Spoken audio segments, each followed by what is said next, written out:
hyperarousal, hindi ito yung iniisip nyo. Yung topic natin today is post-traumatic stress disorder, PTSD, hindi sex. Hyperarousal is a symptom of PTSD.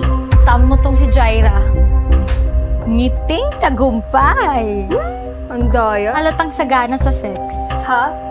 Wala. Wala naman ako ikikwento eh. Ayoko ng video That's a no-go for me. Walang ukatan ng personal na life. Well, sinabi ko sa'yo yung totoong pangalan ko. 5 months na kasi ako walang action. Bakit? Namatay kasi girlfriend ko. It was an accident. Kawig mo siya. Ano pangalan niya? Sophie. Call me Sophie.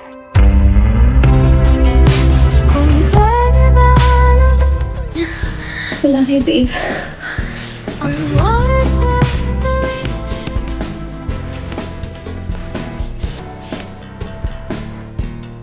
I love you. Hindi ko talaga na-expect to, babe. Exclusive na tayo.